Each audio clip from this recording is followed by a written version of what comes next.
What is the most significant thing about enlightenment?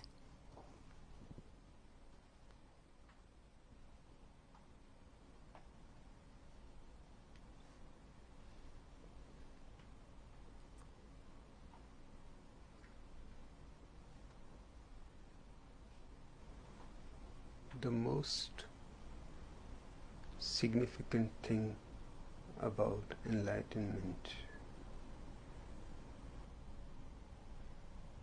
is that it is the most insignificant thing in the world.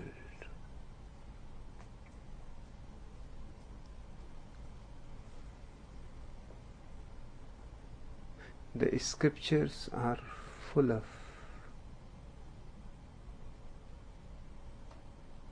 great attributes, qualities about enlightenment.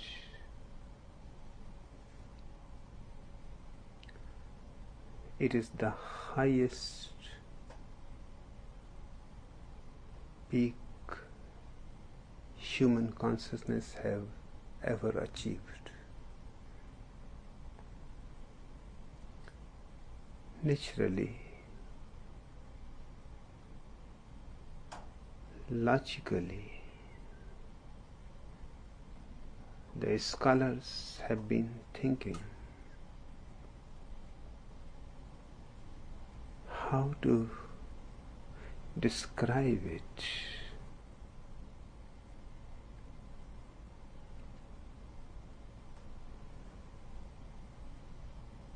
They have found many words. For example, it is arriving home.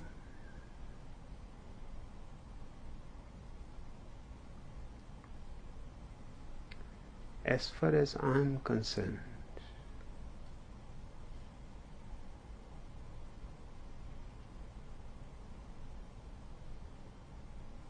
you had never left home in the first place. Nobody can leave. There is no way to go anywhere except wherever you are.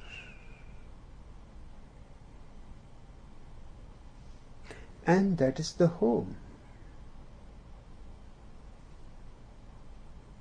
It is not like a departure and arrival. Who is going to depart? You?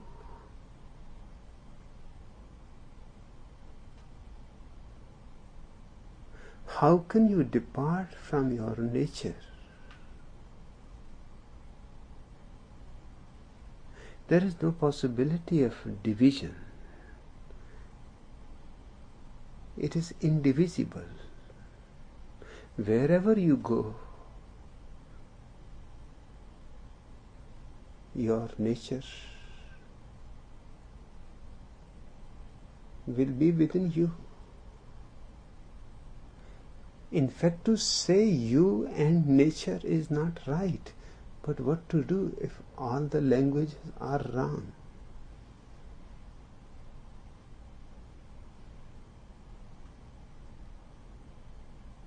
You are the nature.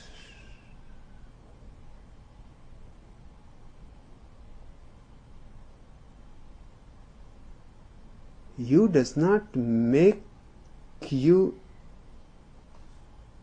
a separate entity.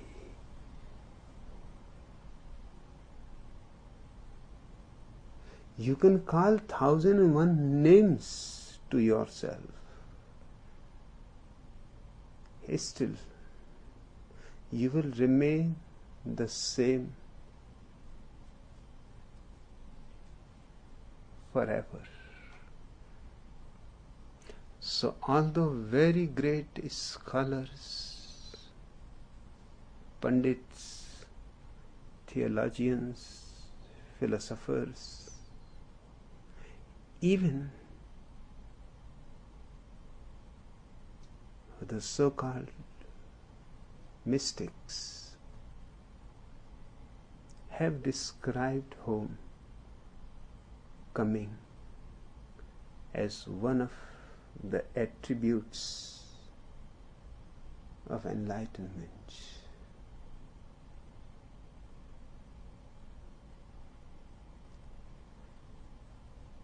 "99% out of these people are simply unaware of what they are talking. When there has been no departure,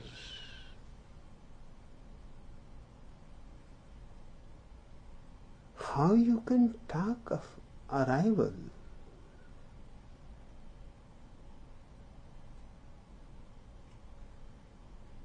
But these 99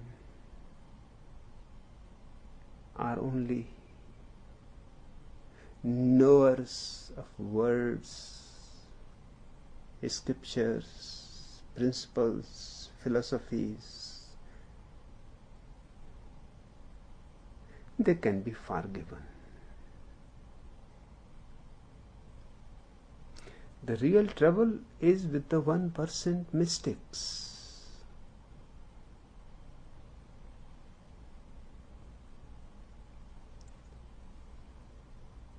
But they have also to be forgiven, for the simple reason because language is so important. What the mystic can do, he wants to give you a certain sense of being yourself. But there has been a gap. You were present, but you were unaware. You were at home, but fast asleep, and dreaming of faraway lands, fairy lands, utopias, paradises.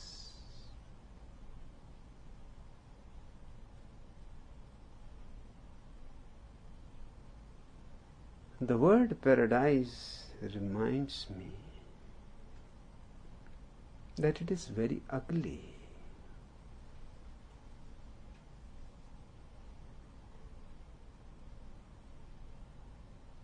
It was used in Persia for the gardens of the kings. In Persian, Firdaus means a walled hunting garden.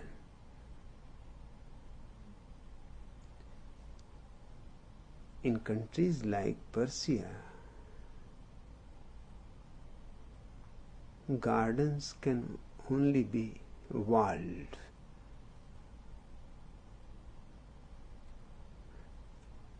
They have to be protected from the desert, and only kings could afford. They could live in deserts as if they are living in gardens. For miles they could manage walled gardens. And of course, for their joy, play, entertainment, all kinds of wild animals are brought into their gardens. And they were living very freely, of course, within the warden, within the wall. But it was a vast territory, and the kings used to hunt those prisoned wild animals. It was serious slaughter. They could not escape, they could not go anywhere. They were caught anyway, and above all they were being slaughtered. From Firdaus comes the English word paradise. They have forgotten about the hunting completely. They have only remembered the walled, beautiful gardens of the kings. But the purpose was hunting. The garden was secondary. But that has been forgotten in English completely. Otherwise it will be very difficult to describe paradise. A walled garden, it can be described.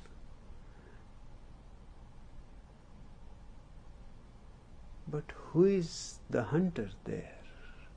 And who is to be hunted? Perhaps God is hunting the saints? I don't see any other kind of animals there except the saints. They are the only animals allowed there. If it is a hunting place, then saints must be really suffering in tremendous misery, that their whole life they suffer to enter into paradise, and now this is the paradise. You cannot get out of it. It is a walled garden. Outside is desert and death.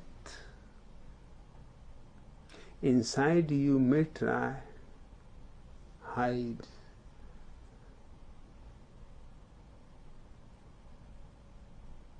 You may survive.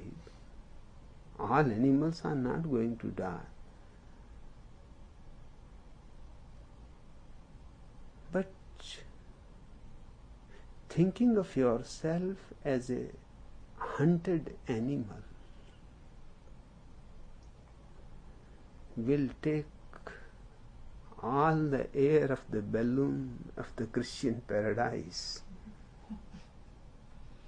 It is all hot air.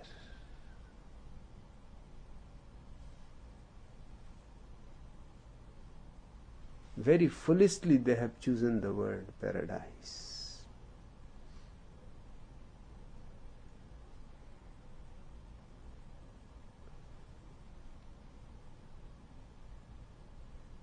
But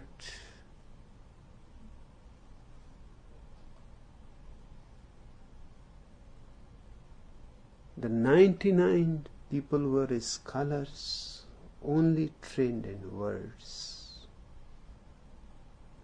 knowing nothing of reality, knowing nothing of themselves, knowing nothing of enlightenment. They were blind people, utterly blind. They had never seen light. And they were talking about light. Naturally, they can be forgiven. They are foolish, but forgivable.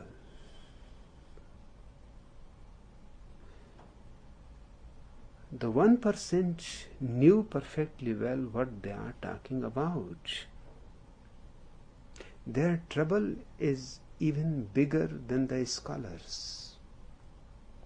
Scholars were at ease, describing things that they don't know. There was no problem for them, because there was no contradiction in their minds. They were clear. hence the word mystic.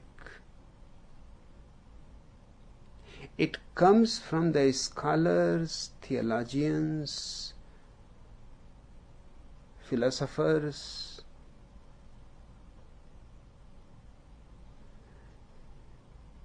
They are saying that this man talks in such a way that you can't make any sense of it. The mystic is one who talks nonsense.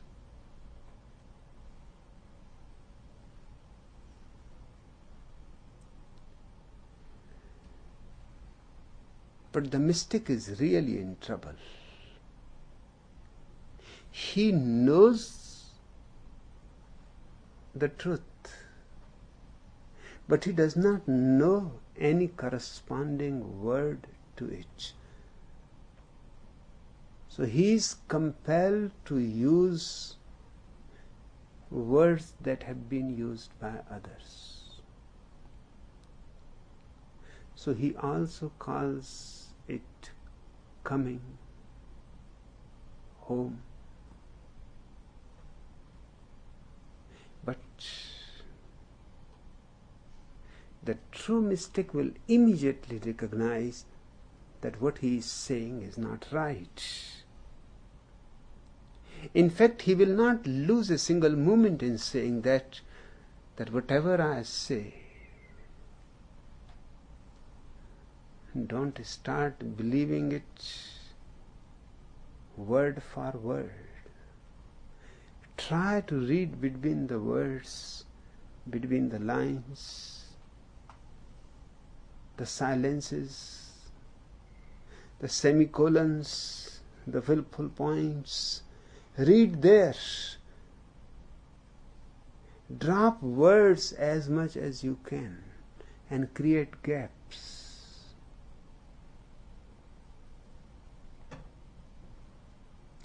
There is a Sufi book, at least 700 years old. It is simply called the book.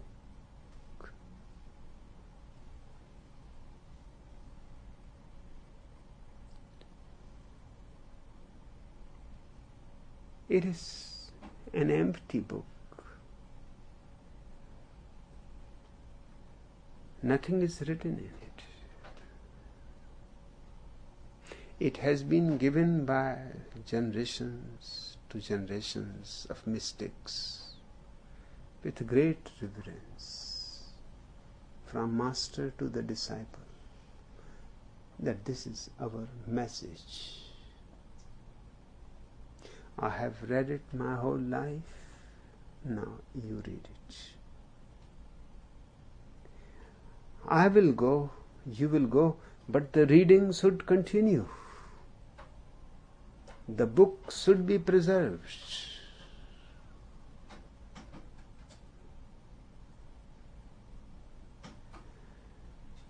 One can understand preserving Quran, Gita,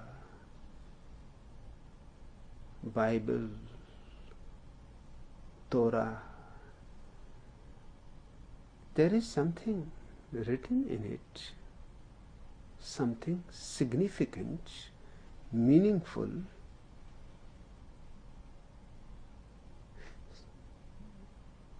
But the Sufis have been insisting to preserve a book in which nothing is written. And it is given only by the master to the succeeding disciple, to the chief disciple, who is going to be the next master.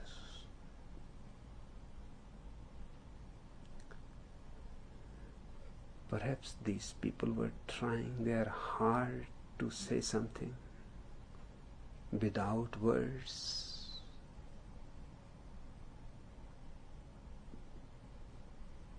At least they made the effort.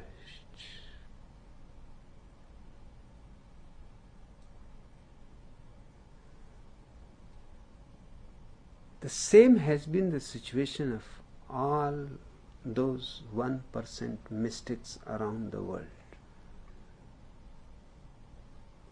They have to find some vehicle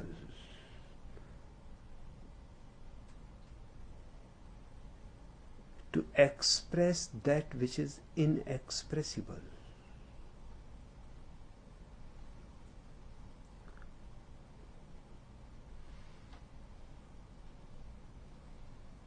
The word enlightenment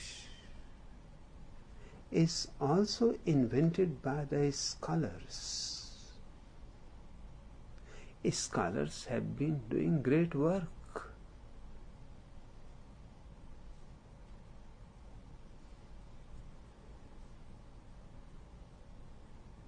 And mystics have to use it, knowing perfectly well that the experience has nothing to do with the light you are acquainted with. The enlightenment that is being described by the word is beyond light and darkness, because it is beyond duality. You cannot call it darkness. You cannot call it light. And yet,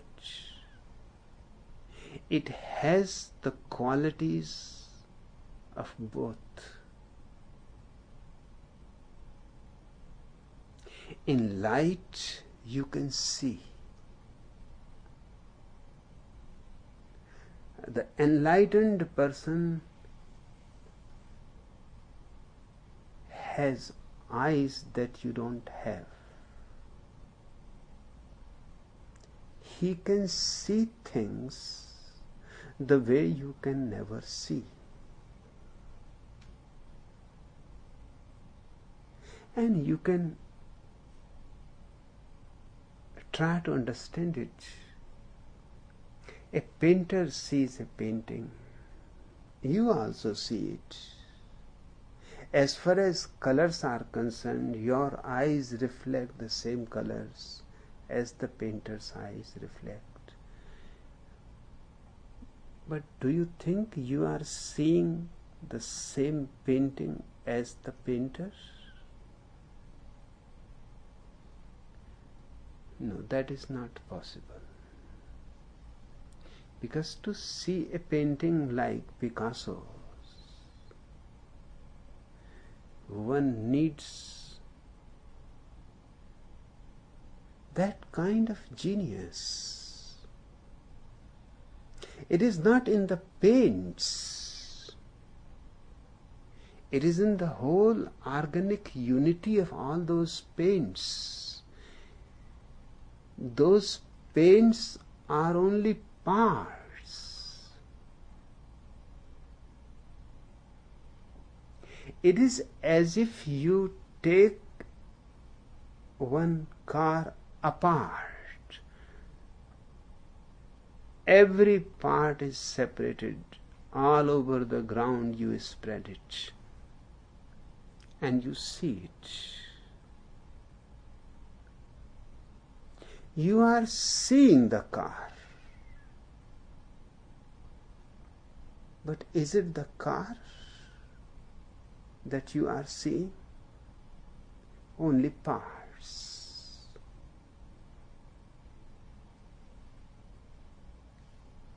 When you see a Picasso painting, you are seeing a car in the same way.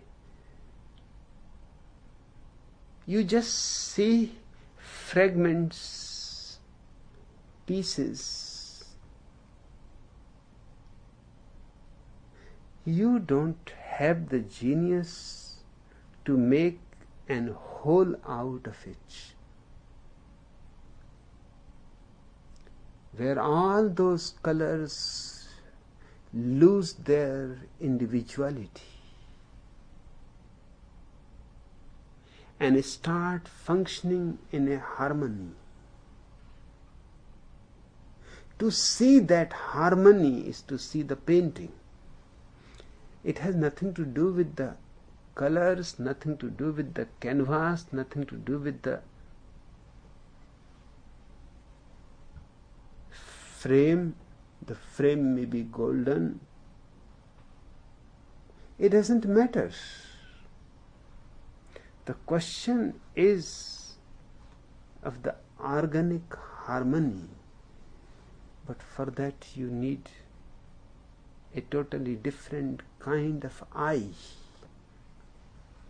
Just as a musician needs a different kind of ear.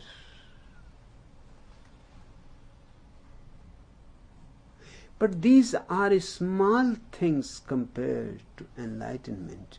I am just taking examples to indicate something which is beyond examples. It has some quality which happens in light, not of light, mind you well. It has some quality which happens in light. If the lights are put off, what disappears? Your capacity to see disappears.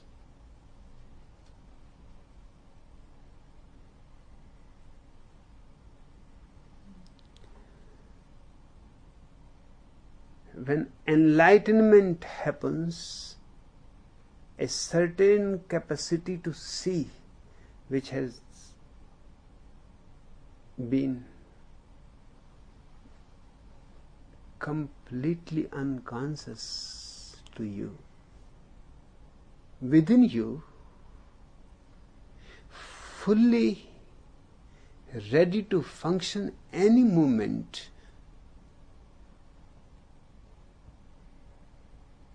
but you won't even turn to look at it. Just your very turning will turn the switch on.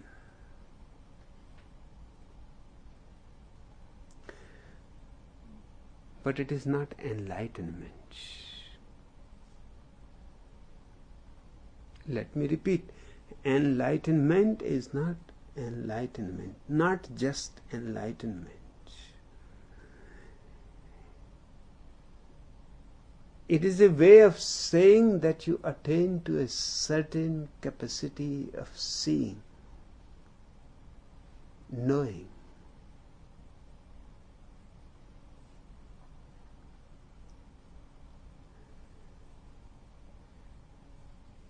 It has also the quality of darkness in it.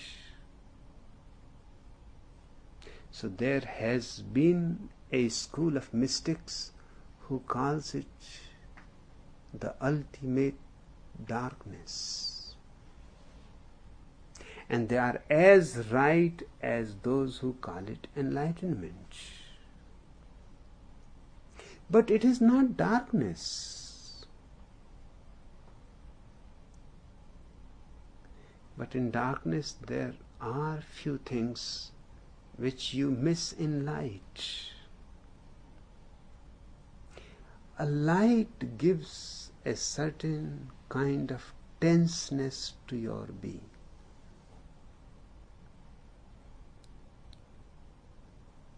Darkness relaxes you. That's why in the night, if all the lights are on, you cannot sleep.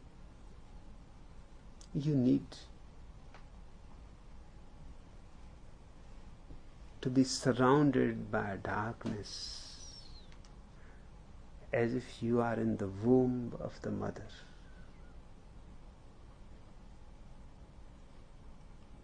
Darkness has a certain silence.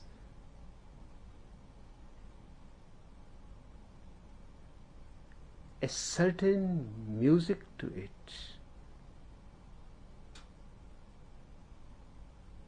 Which we are unable to know because of our fear of darkness.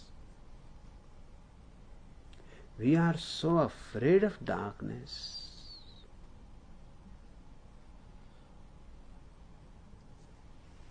that we have lost the capacity to make an intimate contact with it. And it is such a profound experience. If you compare light and darkness, light comes and goes. Darkness remains. It is eternal.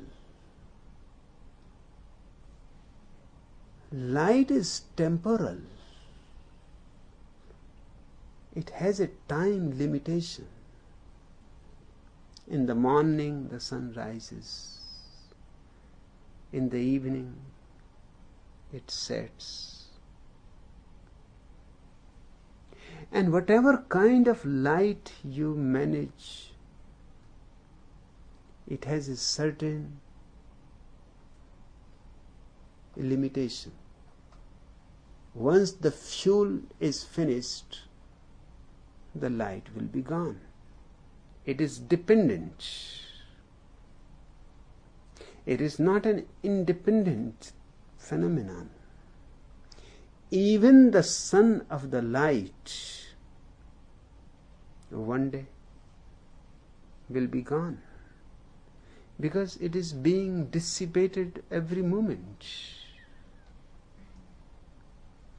It has a tremendous source of light.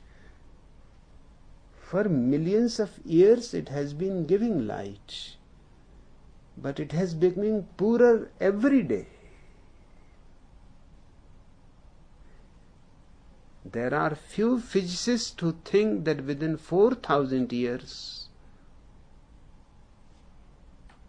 the sun is going to be just a bankrupt. It will run out of its gas.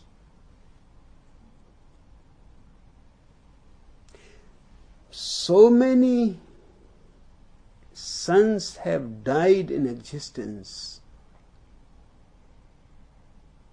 Almost every day hundreds of stars are dying, and they are as bigger suns as your, in fact far more bigger than yours. Your sun is a very mediocre size. It is very big compared to our earth, 60,000 times bigger than the earth. But compared to stars, which are nothing but suns, they look so small because they are so far away. There are suns which are million times bigger than our sun. This sun is not worth counting.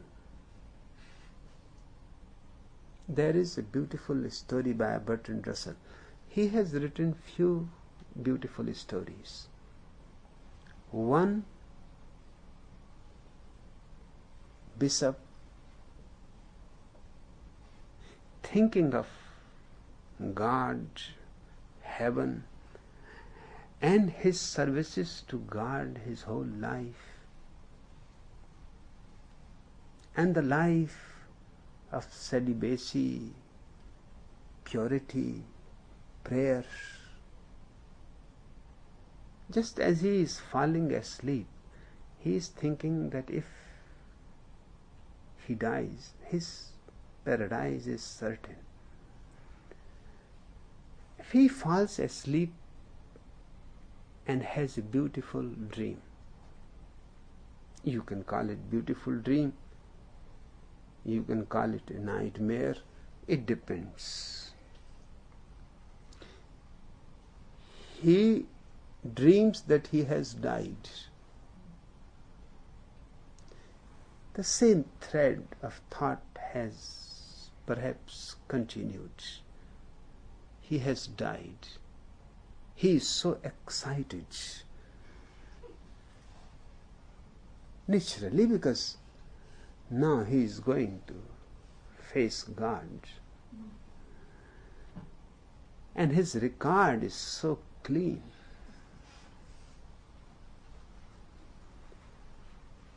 He has never done anything against the scripture, against God's commandments. He has been really religiously religious, very fanatic about each small detail. It has to be according to the Holy Scripture. Naturally, he was absolutely confident.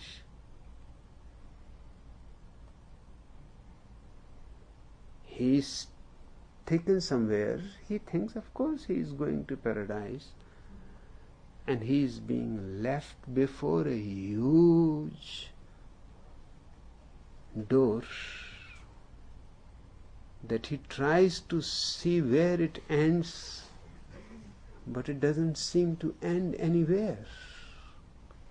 It is so huge in all dimensions. Neither he can see the left side, nor the right side, nor he can see above. And he feels so tiny that not even a small ant knocking on your door will feel so bad as he felt, because he was even smaller in comparison to the door.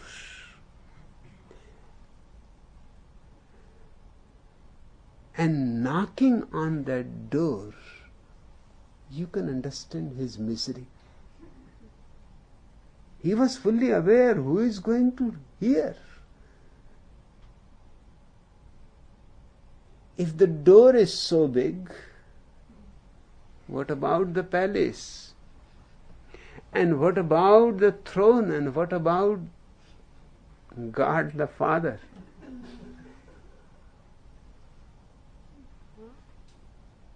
He feels he has no hope. But there is nothing else to do, so he goes on knocking. He can hear his own knocks, that's all, and there is silence. No answer.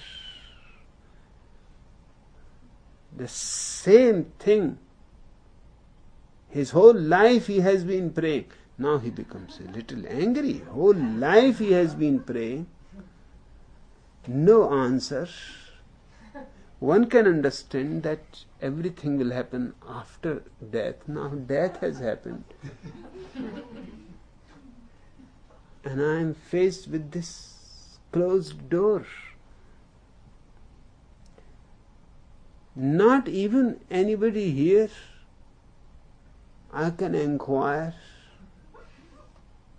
get any information. At least there must be an inquiry office. People must be coming here and knocking on this door. I can perfectly conceive that millions must have died knocking on this door. Again, died again, died again. Because you cannot die. You are eternal. So you will have to die again and knock and die and knock. He cannot believe how much time has passed, and he has been knocking and knocking and knocking. He starts feeling he is becoming again old and death is coming, and he is knocking. This is not a reception, what Jesus had told. That you will be welcomed with bands and angels singing Alleluia. No angels, no bands, but at least somebody should open the door and let me in. At that time, a small window, I am saying it is small in comparison to the door. It was still so vast that he could not see its proportions. A small window opened.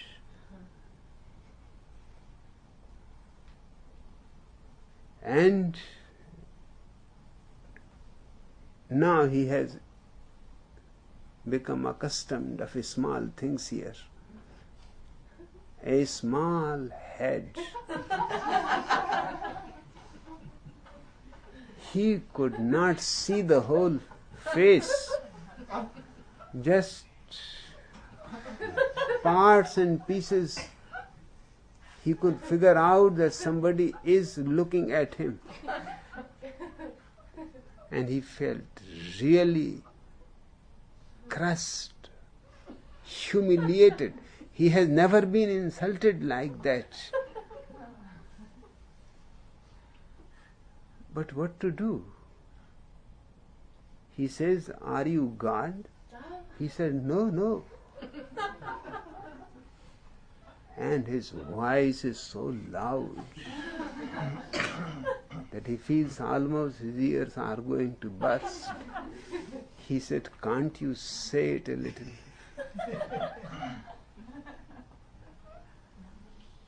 Just whisper. That will be enough if I can tolerate it.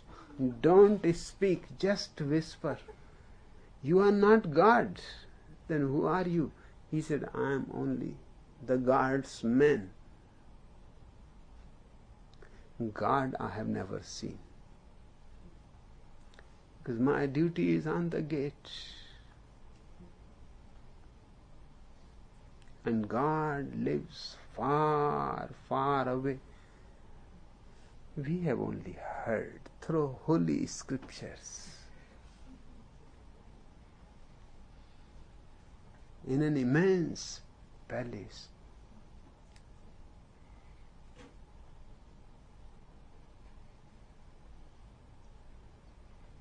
I don't know the way. I don't have the courage. And moreover, my duty is here. I cannot go anywhere else. But who are you? Because I cannot see you. And the man has so big eyes. How can he see such a small ant? And the bishop said, I am Bishop so and so. The guard said, that does not make any sense. You please tell me, from where are you coming? He said, I am coming from the planet Earth. The guard said, that is too small a place. There are millions of Earths. Which Earth? You please tell me the index number.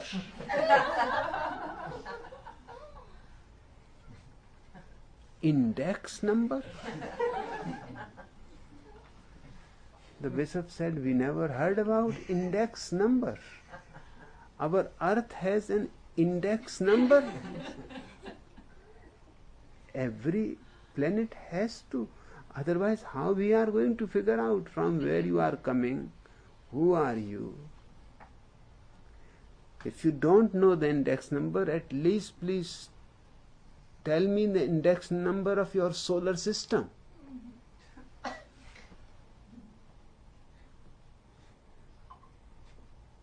In fact, that is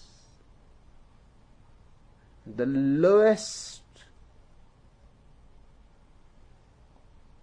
we gather information about in the library. Below that, every solar system has its own library.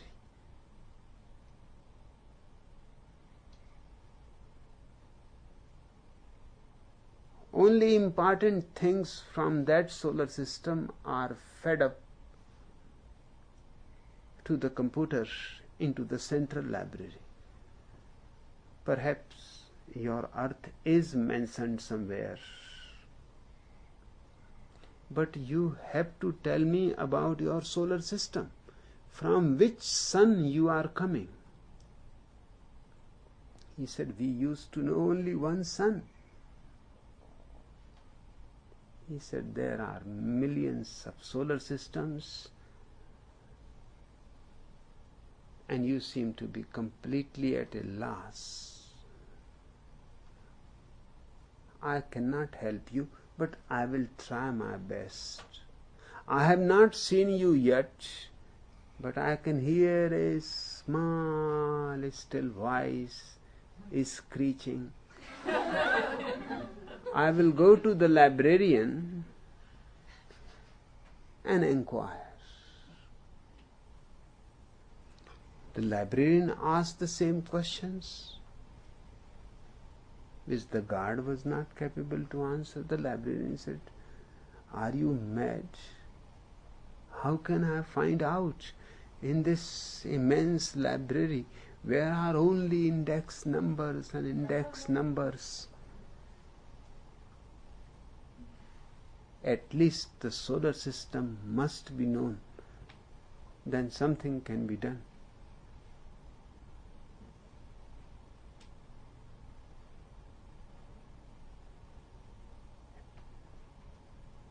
And the guard came back. He said, it is very difficult, but the librarian is trying his hard. It may take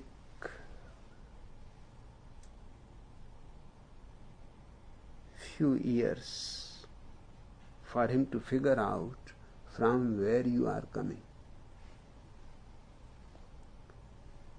The poor bishop said, few years? I have been waiting here almost 60 years, or perhaps more, because all time sense is lost.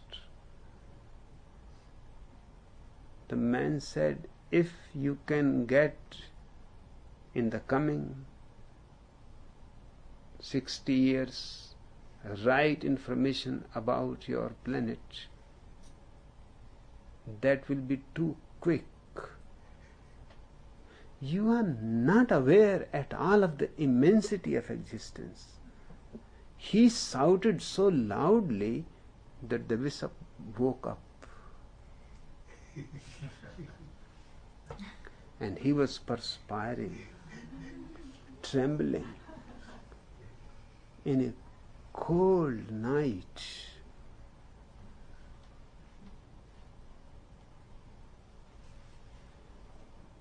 And he had met only the guard, and he had been only up to the gate outside.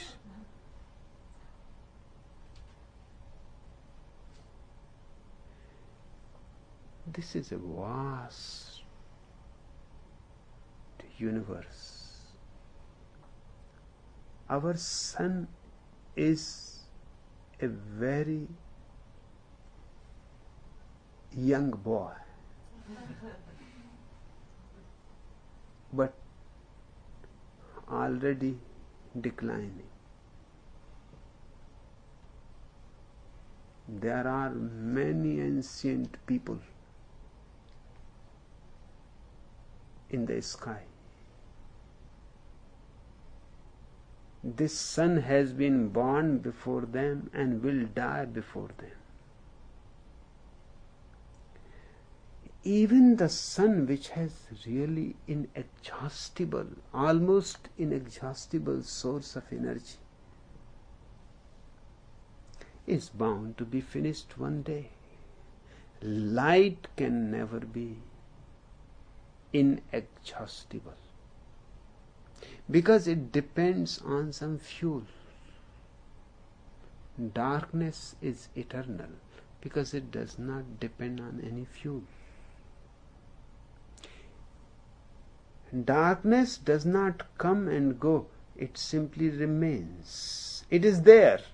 When light is there, you cannot see it, that's all. When light is gone, it is there. It has always been there. It is just the light that covers your eyes and you cannot see the darkness. So the people who have chosen to call the ultimate state of consciousness the ultimate darkness have also some significant points to make.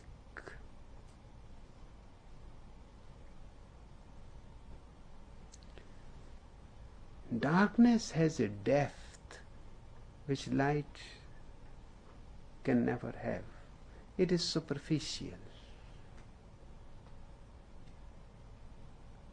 You cannot measure darkness, you can measure light.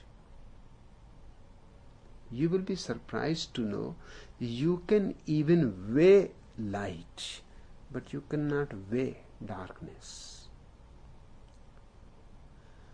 On 1 square mile, all the sun rays falling, if you collect them,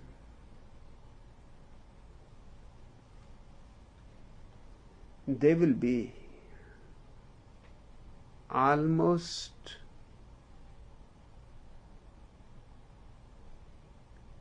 the weight of 1 Indian rupee.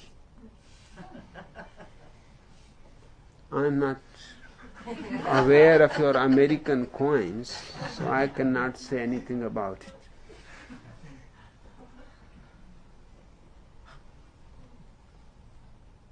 One square mile light,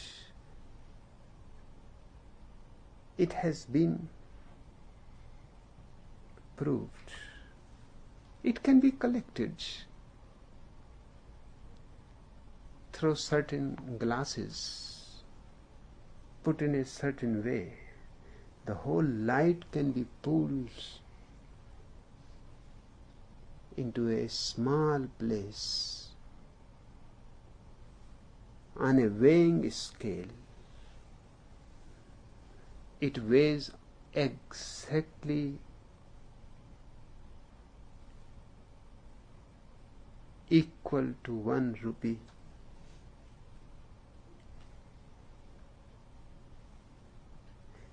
But darkness, there is no way to weigh it, because there is no way to collect it.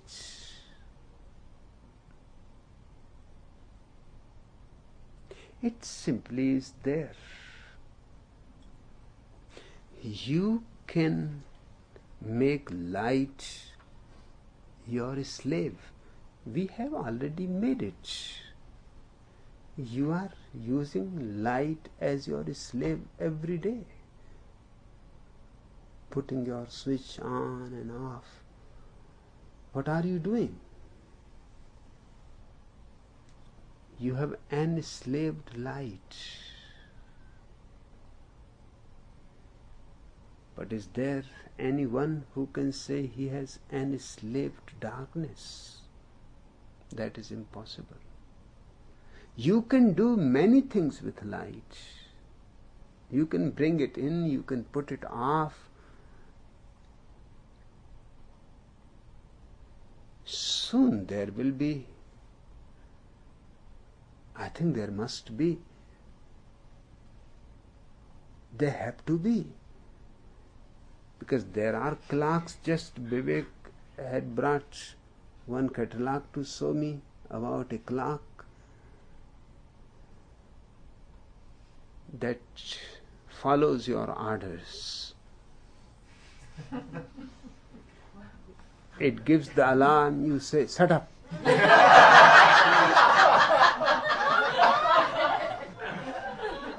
And it shuts up, very obedient. Remains for 2 minutes quiet. Then again it starts. And louder than before. You can go on for 10 minutes saying to it, shut up, and it will stop, and next time when it comes, it will come louder. 10th time it will be really mad. If you can do that with an alarm clock, I don't see there is any problem. You can do it with the light bulb. Just say, shut up, and it shuts up. I think switches are a little old-fashioned. They should go. There is no need. You enter in the room and you say, be on, and the light goes on. And when you go out, you just say, be off, and remain off till I come back.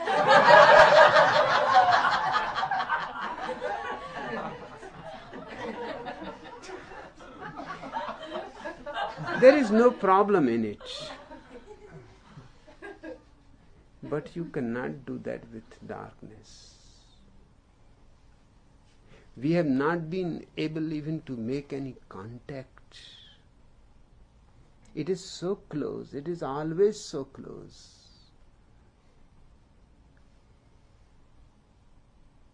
There is a certain freedom in darkness which is not in light. But both have their problems. I cannot choose either to define the whole phenomenon.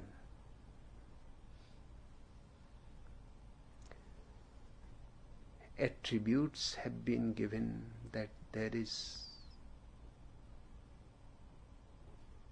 experience of truth.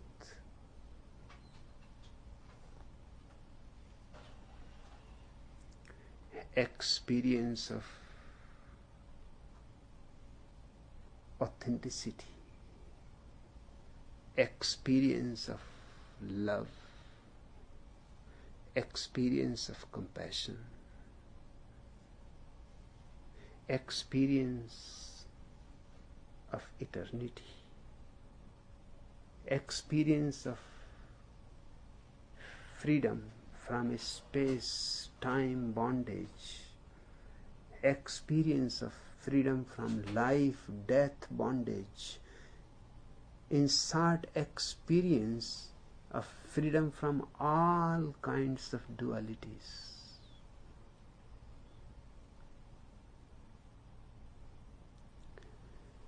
These are all big words,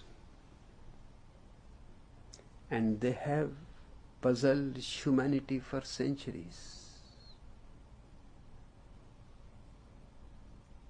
And people have been trying to find out what is truth.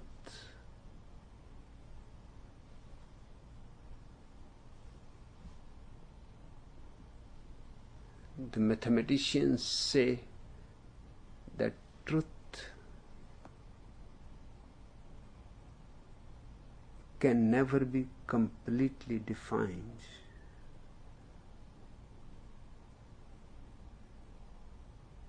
One of the mathematicians, Godel, has a principle which seems to be yet uncontradicted.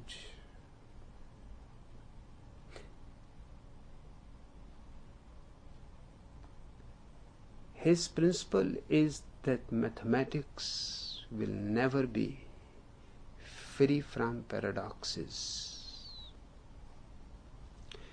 In fact, he says no man-made system can be free of paradoxes, because man is a paradox. And when man is making something, he enters into his making.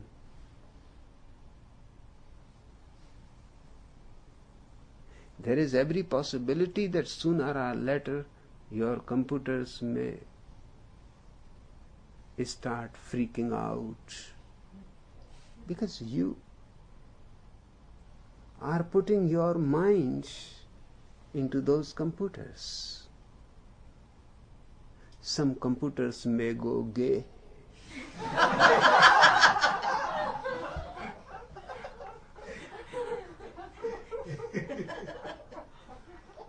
It is you. Those computers will be simply repeating whatever you have put into them. Some computers may become enlightened. Whatsoever you say, they will say, I am enlightened. I am the only begotten Son of God.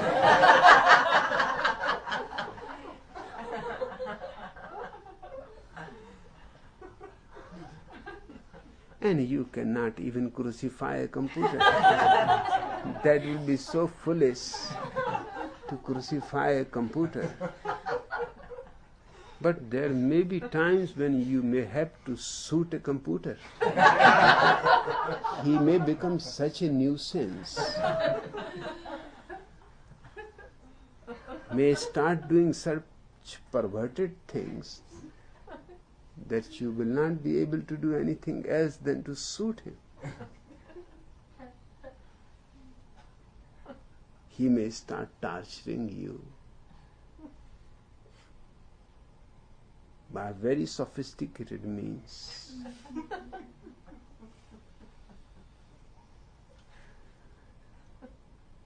Godel is right that whatever man makes, whatever doctrine he propounds, whatever philosophy he brings out, is going to be, in one way or other, paradoxical. Something underneath will remain contradictory.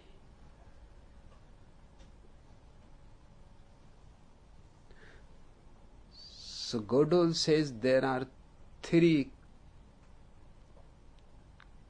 categories in mathematics. One, that which can be described, describable.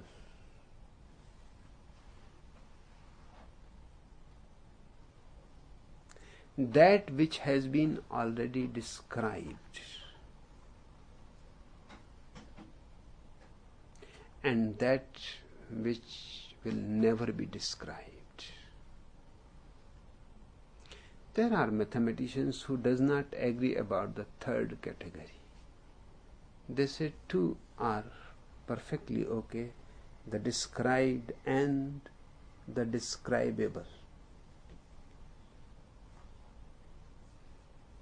The indescribable we cannot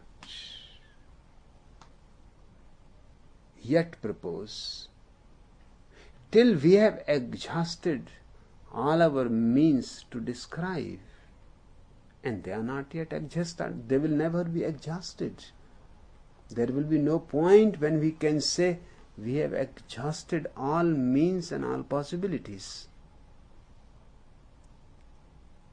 So the third category cannot be yet settled. About two categories there is no problem. The whole science is ready to accept two categories: expressible, knowable, unknowable. But can become known, is potentially knowable. In fact, they are making two categories: that which has become actually known and that which is potentially known. They are dropping the world of the mystic completely.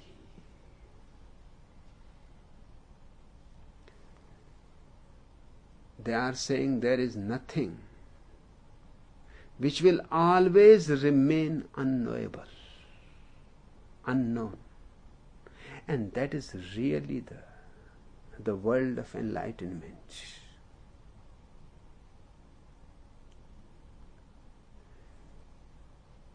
Western mathematicians think that Godot's three categories exhaust all categories. That is not true, because West is not aware of Eastern mathematicians, philosophers.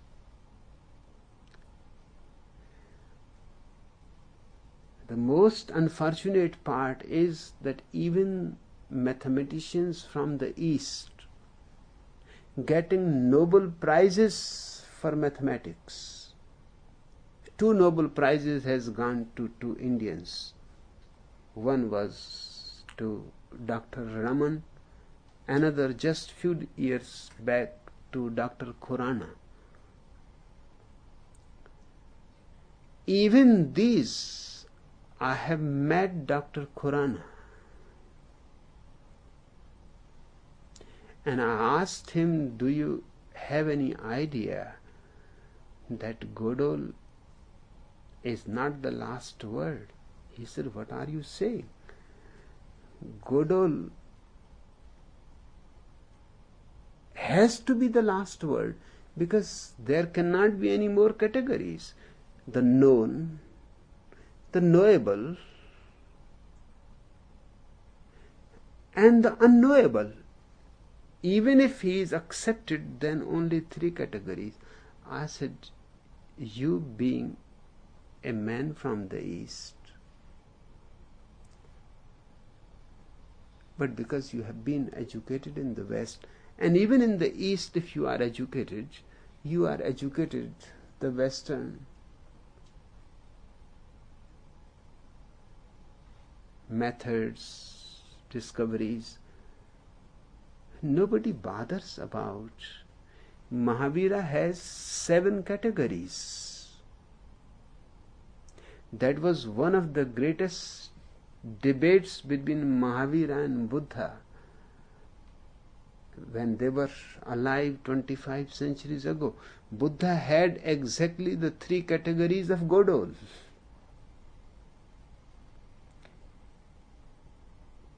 He was saying there are only 3 categories. Either you can say yes to something, or you can say no to something, or you can say indescribable.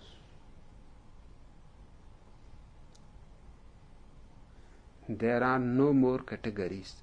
Mahavira had 7 categories, and I agree with Mahavira. He is really exhaustive. But it is a little bit complex. These 3 categories are simple. The first category is yes. That is very clear.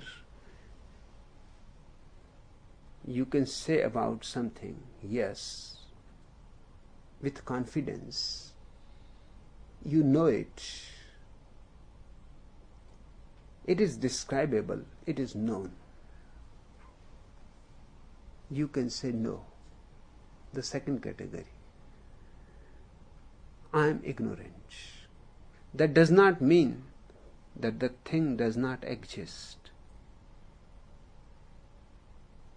I am simply saying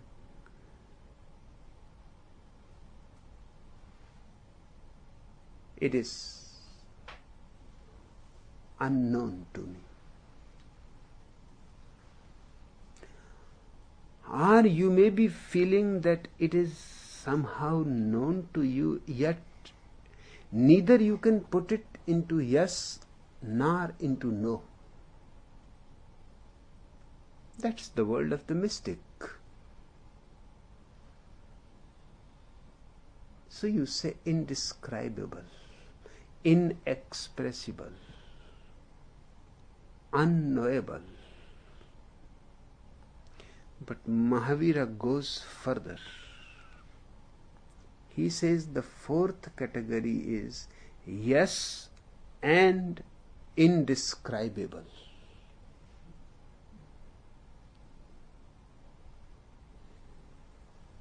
One can say about something, yes, I know it, yet I cannot describe it. When I say indescribable, it does not mean that I don't know. Hence, emphasis is on yes and indescribable.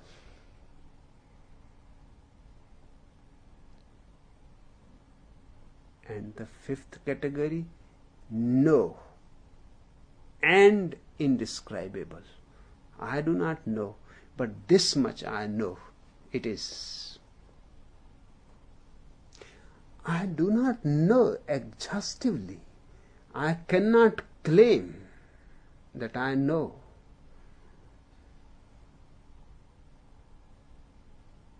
Hence I say,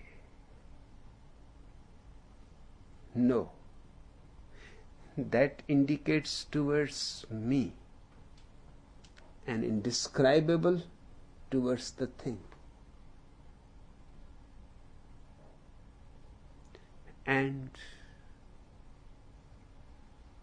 the sixth, yes and no, both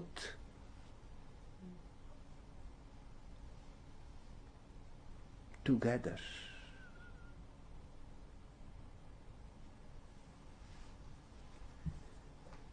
In one sense, one can say yes. For example, I can say in one sense to God, yes, in the sense of godliness, not as a person but as a quality. But in another sense, I have to say no, because I don't think there is anybody who created the world, who is a creator, who is a father, maintainer. All that is nonsense.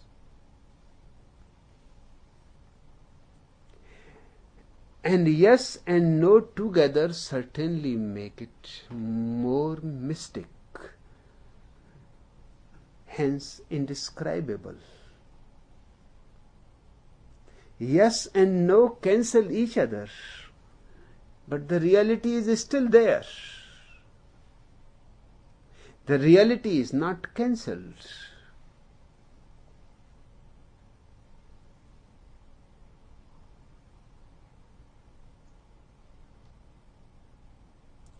And the last,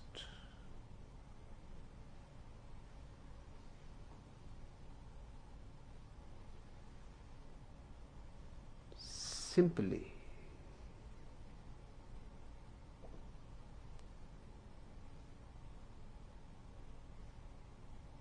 neither yes nor no,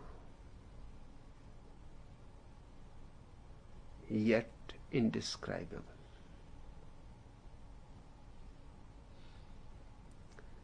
I don't have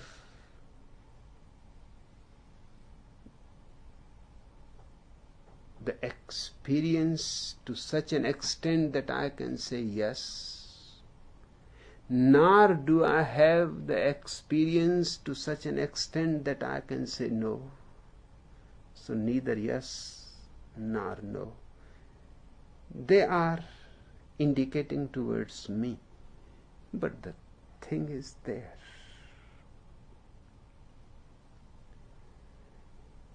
Perhaps it is because of Mahavira's so much intricate way of expressing that his religion remained a very confined, a small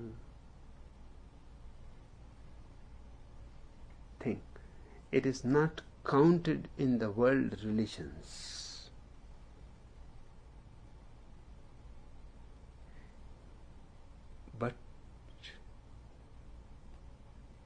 perhaps it has more sophistication than any so-called world religion.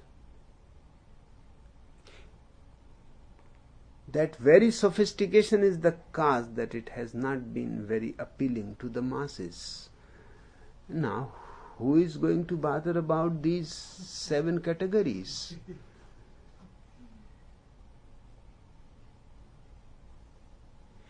People want definite answers to believe in. This way or that. Either be a Catholic or be a communist, but be clear.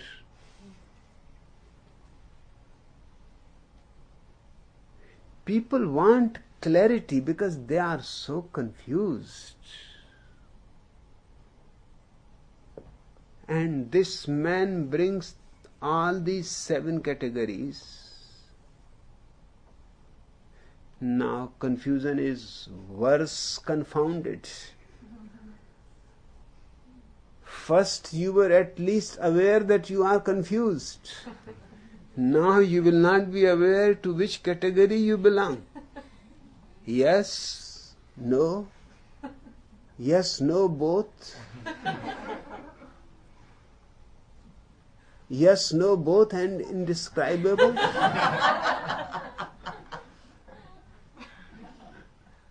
Mahavira could not create a world religion for the simple reason that perhaps he has the deepest penetration into reality. If you ask about his enlightenment, he will answer in 7 sentences. And you will not be able to come to any conclusion.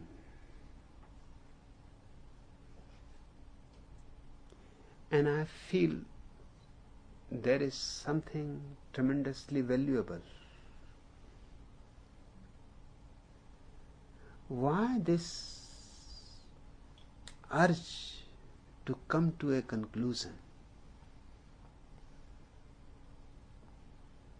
If existence is a continuum, an ongoing process, never beginning, never ending, then why man is so much eager to come to conclusions? No conclusion can be true, because a conclusion means a process stopped.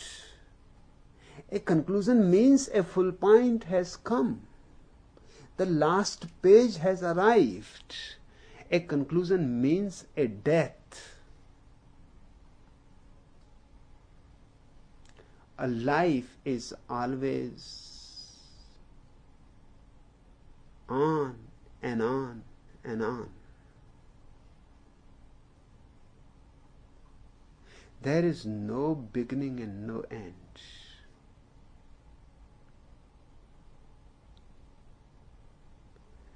I cannot give you a conclusive answer. What is the most significant thing about enlightenment?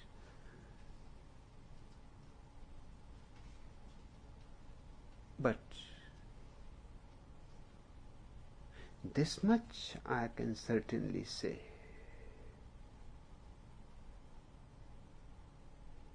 That enlightenment is the most insignificant phenomenon in existence.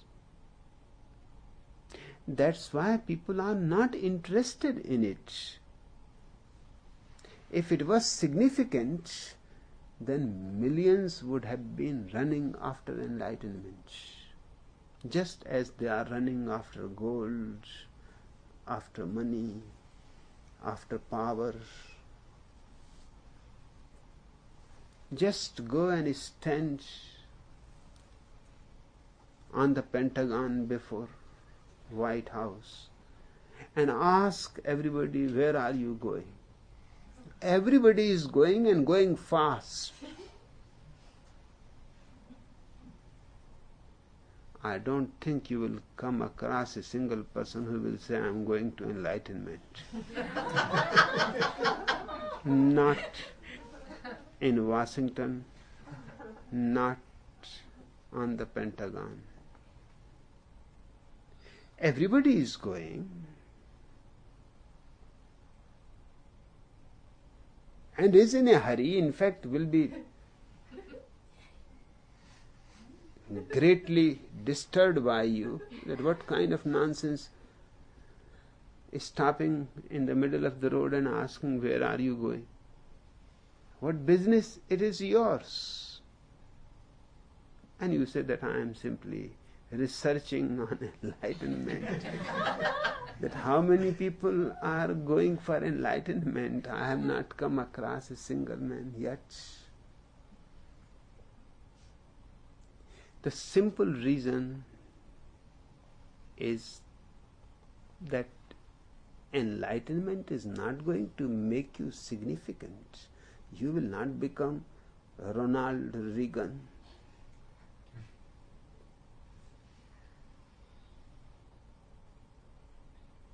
You will not become even Jesus Christ.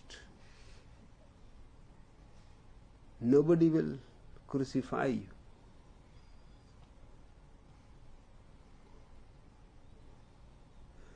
You will not become even Al-Hillaz Mansur. Nobody will murder you.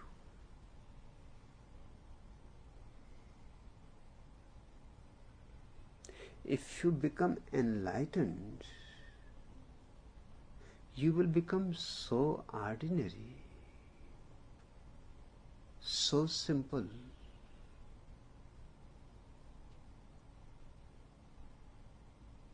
that nobody will take any note of you.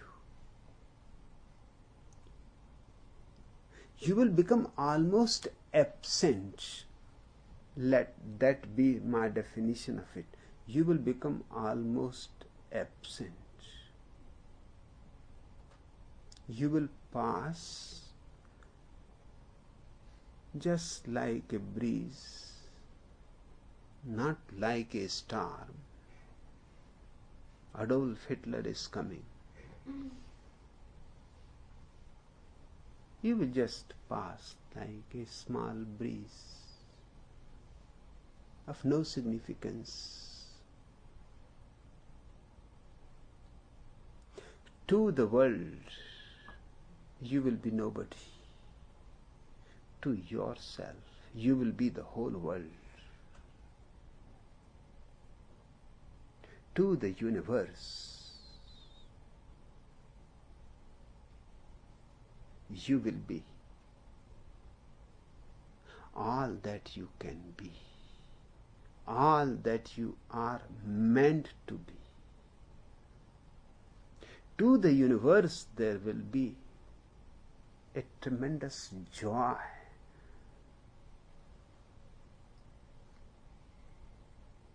That you have dropped all running after significant things. At least there is one man who lives insignificantly, ordinarily, not going anywhere, no heaven, no God, no nirvana. He is not concerned even about the next moment. But because all his energies which were involved and invested in all directions are now falling back upon himself,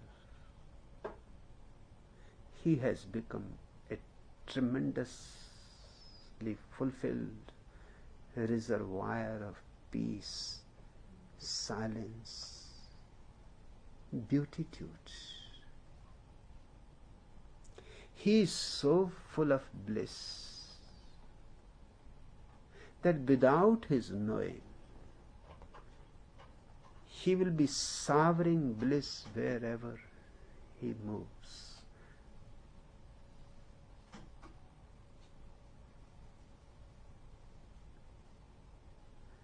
Whatever he touches will feel the vibe of bliss.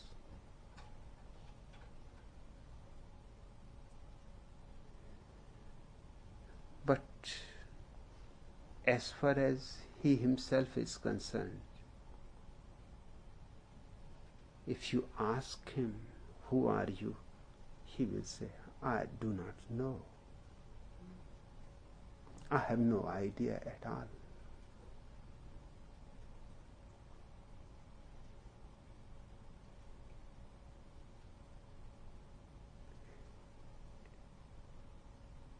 Enlightenment, thought to be a simple, insignificant ordinariness,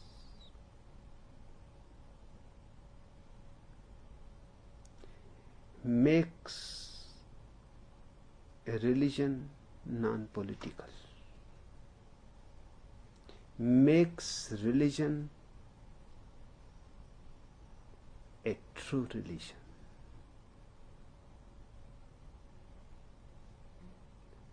Otherwise, there are His Highnesses, His Holinesses,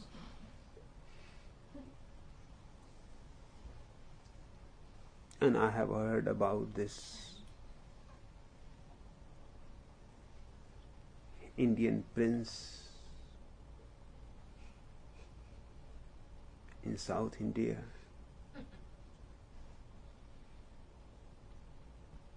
who has been chosen now to the parliament. His weight is 350 pounds. He is known as His Heaviness.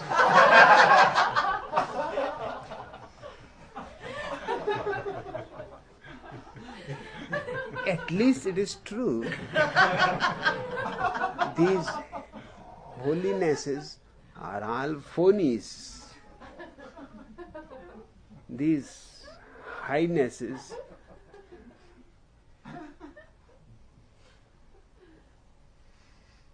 just their own fantasies. But he, at least in reality, is what he is called, His Heaviness. He is a rare man. Never goes anywhere outside his tremendously rich palace. Perhaps he has the richest crown in the whole world.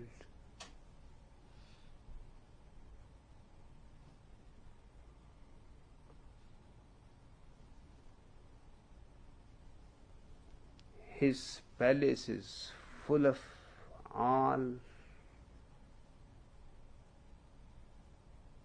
diamonds and rubies and emeralds, because his estate was controlling all the mines. So the best stones first has to be offered to the king, and this has been going on for centuries. For 1500 years his royal blood has remained continuous.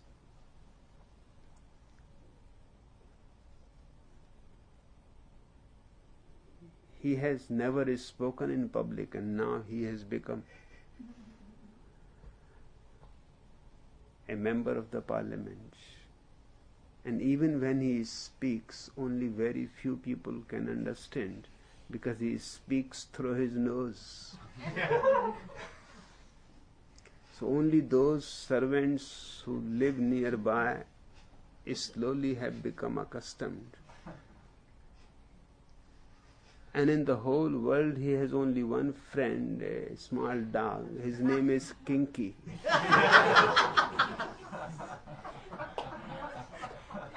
He sits on his throne with Kinky the whole day. That's his whole work.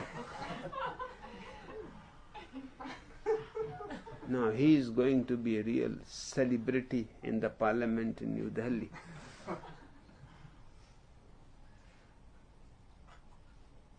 In this world of these His Holinesses and His Highnesses,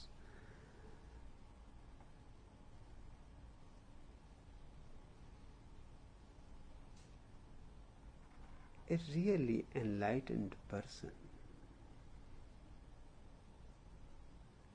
is just nobody.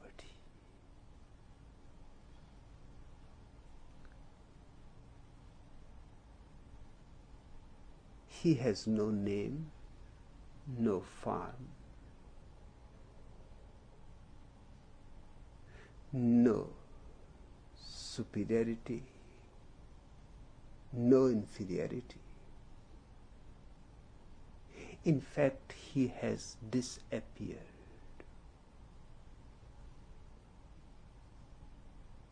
And this is the paradox, that by disappearing one finds oneself. By not being anything, one becomes everything.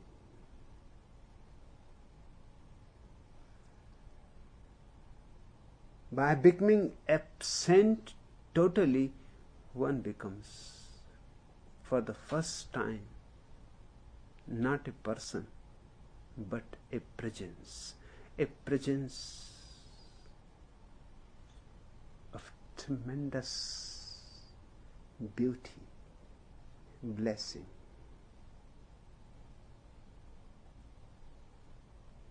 But all this happens because he becomes a zero.